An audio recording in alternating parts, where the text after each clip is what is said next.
Yeah, there's no perfect mobile platform. They're all useful in their own way. Whether you're talking about Windows Phone, Android, BlackBerry, iOS, all are useful. I would imagine even what's the Amazon one, the Fire Phone or the Firefox OS.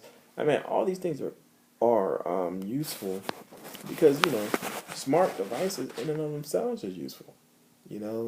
Having the ability to have in your pocket phone, internet device, messaging device, email, camera, having all that in your pocket, and then all the collection of apps that gives it increased functionality, and having that in your pocket, not just core features you can find in all the smartphones or all the smart devices, tablets. Just having that in your pocket is a huge benefit to the user.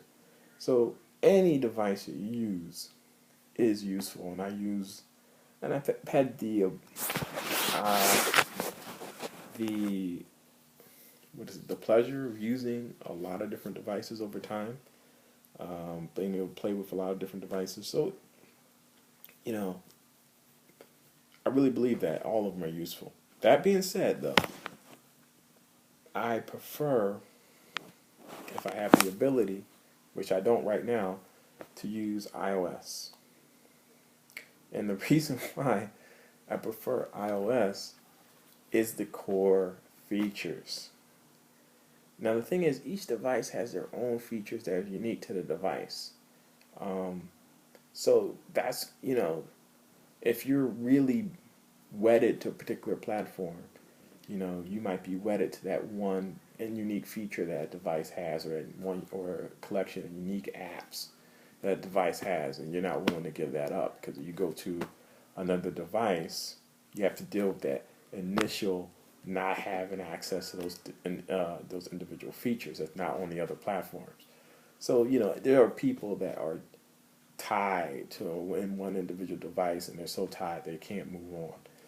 But for me, there's not any one killer feature that could cause me from not moving from device to device, but there are some certain experiences that I get that I don't really find, or it's just not as rich on other devices. So with iOS, what I like is that it's just my experience with it has been smooth. And one thing by iOS is it's all controlled by Apple, and there's only a handful of devices, so they have more control of the experience. Where you talk about Android, there might be thousands of Android devices out at any given time. Not just, and you consider an entire future of all devices, released by all these different manufacturers all over the world. There's you, there's so many different Android experiences. There might be some Android experiences out there that are vastly superior than the experience I've had with Apple, but I can only go on the experiences that I've had with the devices that I've used. Now, the thing is, um, there are certain core things, and I think some of these things would be across the board on all Android devices pretty much, that I just prefer on iOS. One thing is I prefer the browser, the Safari browser on iOS. I like the layout better, I like the navigation better, and I like the bookmarking tools. I use bookmarks all the time on whether a desktop browser or on my mobile browser, and they have the best bookmarking tools from the bookmarking tools on the set browsers on Android or on Windows Phone. I didn't really like them, and even you can expand out into other browsers that are on the in the App Store, and any of those, they don't really. Even though I use some of them, they don't really match up to the tools that I have in Safari and the way I like to use the internet. It just fits my uses of the internet more. Also, I like the messaging apps, messaging and email. Just vastly, for whatever reason, I don't know why this is, and I went online recently to look and see if anyone else is having this problem. But on Android phones, I have a lot of problem with missing like email messages. They're not syncing correctly, and I do a lot of manual syncing, and even when I do a manual sync, sometimes emails that I know have already been sent or I've received on other devices, I don't see them, and that's in the Gmail app and also in other email apps on the Android platform.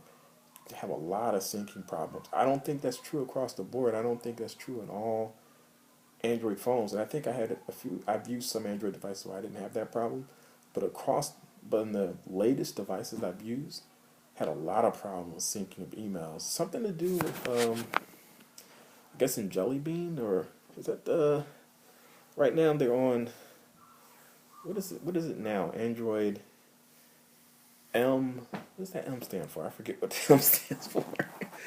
What is it? Marshmallow. Marshmallow. Uh, or Kit Kat. What's 5 and 5.1 or whatever? Marshmallow 6. The one prior to that, I've ever since that happened, I've had a lot of problems with syncing of emails. I didn't have it prior to that, but now I do, and so that's an issue. And I don't have on iOS. Stuff syncs perfectly on iOS for me. Um, In a camera, the thing is, camera iOS was always considered a fairly boring camera because you didn't have all the features that you find on other uh, devices like a Windows Phone. They have a lot of features on the camera, and on Android you have a lot of features. But in practice, I don't find I use all those features because you just want to take a picture, and you're in the moment. You want to pull out your camera and take a picture. So I tend not to even use all those features. And just taking pictures, simple taking of pictures, it just seemed like it was a more polished experience. Even though it was uniform, it seemed more polished on iOS. They have over time added more features, things that they didn't have in the past. And I actually thought the older camera versions were actually a little better because even though they were more restricted, one of the things that was good about that from an Apple perspective, it opened up a lot of camera apps in the App Store to add the extra functionality. So it opened up a whole lot of things for developers to move in. So you just had a really cool, simple camera experience with the main app. If you wanted to add additional things, you could just download apps from the App Store to add that extra functionality. So I thought it was actually a good system. So when they started to add that functionality in their main camera app, I thought that kind of took away from a lot of the developers that have developed apps throughout the years. It kind of took that away from that whole market. So I don't know if that was it probably was great for the customers, but it wasn't great for those developers. And I think that's one of the strengths that they had is that they have really strong apps. I don't really see the app problem anymore. When I first was using Android and comparing to iOS, I always thought the Android apps were less polished. Even if it was the same company app, it was often better on iOS.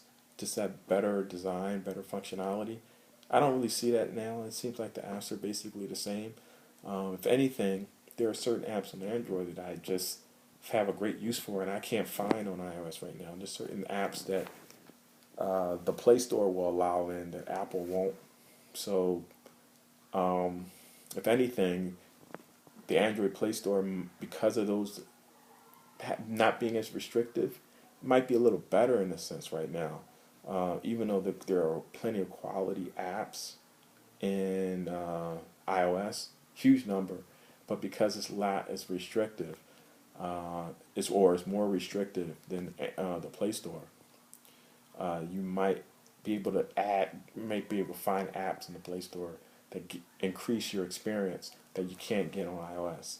Although that openness also creates problems, but just from a functionality standpoint, it's good. But yeah, so for me, uh, all have strengths, all have weaknesses, and it's just a question of finding what your needs are and which device satisfies those needs, at least for the next 6 months to a year.